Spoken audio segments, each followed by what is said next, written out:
எந்த ஊர்லேயும் எந்த திருவிழாவிலையும் முருகன் மயிலை தவிர வேற வாகனத்தில் வரமாட்டான். ஏன்பா அவ்வளவு விசேஷம்? முதலிலே நம்முடைய சங்க காலத்திலே தொகுக்கப்பட்டது 8 தொகை நூல்கள், 10 பாட்டு, 14 கணக்கு. அதுல முதலிலே தொகுக்கப்பட்டது 8 தொகை. அதுல முதல்ல தொகுக்கப்பட்டது குறுந்தொகை.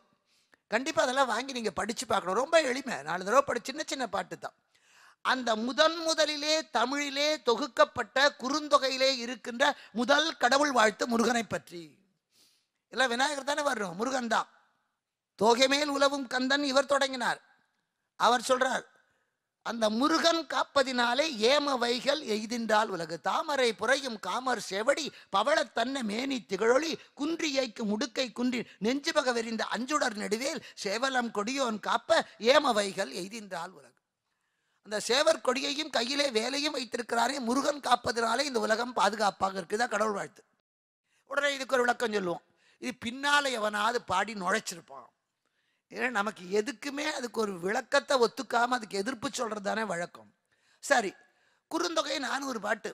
அதுல முதல் பாட்டு, அதுல தான் 2வது பாட்டு சிவபெருமானை எழுதி கொடுத்து எல்லாரும் திருவிளையாடல் படம் பார்த்திருப்பீர்கள். தர்மிக்கு எழுதி கொடுத்தாரு. கொங்குதேர் வாழ்க்கை அஞ்சிரை தும்பி காமம் செப்பாது கண்டது மொழிமோ, அது இறைவனார் எழுதினது. இறைவனே எழுதியதாக சொல்ற அந்த பாட்டு கூட 2வது தான். முதல் பாட்டு செங்களம் படக்கொன்று அவுணர் தேய்த்த செங்கோல் அம்பின் செங்கோட்டு யானை சேய் கடல் தொடி சேய் குன்றம் குருதிப்பூவின் குலைக்காந்தட்டு. ஒரு பெண்ணு ஒருத்தனை காதலிக்கிறா, அவனுடைய ஊர் எதுன்னு கேட்கிறா அவ தோழி. என்ன சொல்லணும்? அந்த காலத்துல எல்லாம் ஊருக்கு அடையாளம்னா ஒவ்வொரு ஊர்ல ஒவ்வொன்று விளையும். இப்ப எல்லா ஊர்லயும் எல்லாம் விளையுது, எல்லாம் கிடைக்குது. அப்ப அப்படி இல்லை. மிதிபாகக்காரனா நீ இங்கே தான் வாங்கணும், அப்படி உண்டு. அது மாதிரி இங்கேயும் அந்த என்னுடைய தலைவனுடைய ஊரிலே செங்காந்தள் பூ நிறைய இருக்கும். இதுக்கு உதாரணம், ரத்தம் மாதிரி பூத்திருக்கும், முடிஞ்சு போச்சு. ஆனா அவ சொல்றா, ரத்தம் மாதிரி பூத்திருக்கும். எந்த ரத்தம் தெரியுமா? அந்த யானையினுடைய தந்தத்திலேயும் அந்த அம்பினுடைய நுனியிலேயும் ஒட்டி கொண்டிருக்கிற அந்த குருதி பூ இருக்கிறதே, சிகப்பு பூ, அது மாதிரி. அது எந்த ரத்தம் தெரியுமா?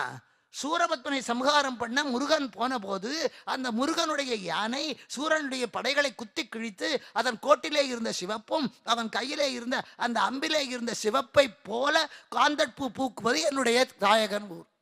தேவையாது. ஆனா முருகனை சொல்ல வேண்டும் என்பதற்காக. ஏன்னா சங்ககால பாடல்கள்ல முருகனை பற்றித்தான் அதிகம். வேலநாட்டம், வெறியாட்டம், வள்ளி என்றெல்லாம் வரும், தேவராட்டம் எல்லாம் அங்க வழங்கினது. அதனாலதான் மலை மேலே ஏறும்போது 2 கையில சாமான் எடுத்துட்டு ஏறுறது கஷ்டம். அதுக்காக ஒரு மூங்கில எடுத்து அது 2 பக்கமும் நம்ம கொண்டு போற சாமானை வச்சு தோளில் வச்சுட்டு கை நீட்டிட்டு போவோம். அதுக்கு பேர் காவு தடின்னு பேர். காவுதல்லாம் சுமத்தல். அது பிற்காலத்தில் காவடின்னு ஆயிடுது. அந்த மலை மேலே கொண்டு போற போது அது முருகனுக்குன்னு மயிலெல்லாம் வைக்க ஆரம்பிச்சான். இப்படி மலை மேலே முதலிலே அவர்கள் வணங்கிய வணக்கம் தமிழ் பாடலிலே இருக்கிற தமிழறியும் பெருமானாக மிகச்சிறந்த தமிழ் கடவுளாக விளங்குகிறவன் முருகன். அவனுக்குரிய வாகனம் மயில். அந்த மயில் எப்படி வந்தது எல்லாருக்குமே தெரியும். சூரசம்ஹாரம் முடிந்த உடனேயே, சூரசம்ஹாரம் என்றால் சூரனை சம்ஹாரம் பண்ணல, அவங்கிட்ட இருக்கிற தீமையை சம்ஹாரம் பண்ணார். அப்படி சம்ஹாரம் பண்ணிய போது அங்கிருந்து அது 2 கூறாக பிளக்க, ஒரு கூறு மயிலாக ஒரு கூறு சேவலா வந்தது. அதற்கு முன்பிறப்பிலேயே பிரபாசன் என்ற மன்னனுக்கு சுக்லவாகு தேசத்திலே 2 பிள்ளை, சூரன் பத்மன் 2 பிள்ளை. அந்த 2 பேரும் தவம் செஞ்சாங்க. என்ன நினைச்சு தவம் பண்ணாங்க? நாங்கள் முருகனுக்கு வாகனமாகவும் சேவ கொடியாகவும் மாறணும். ஏன்னா அப்பவே முருகன் இருந்தான், அனாதியா இருந்தவன். அவன் வேண்டுகிறார்கள், தவம் பண்ணினார்கள். அப்ப ஏற்கனவே முருகனுக்கு ஒரு வாகனம் இருந்தது, மயில் இருந்தது, சேவல் இருந்தது.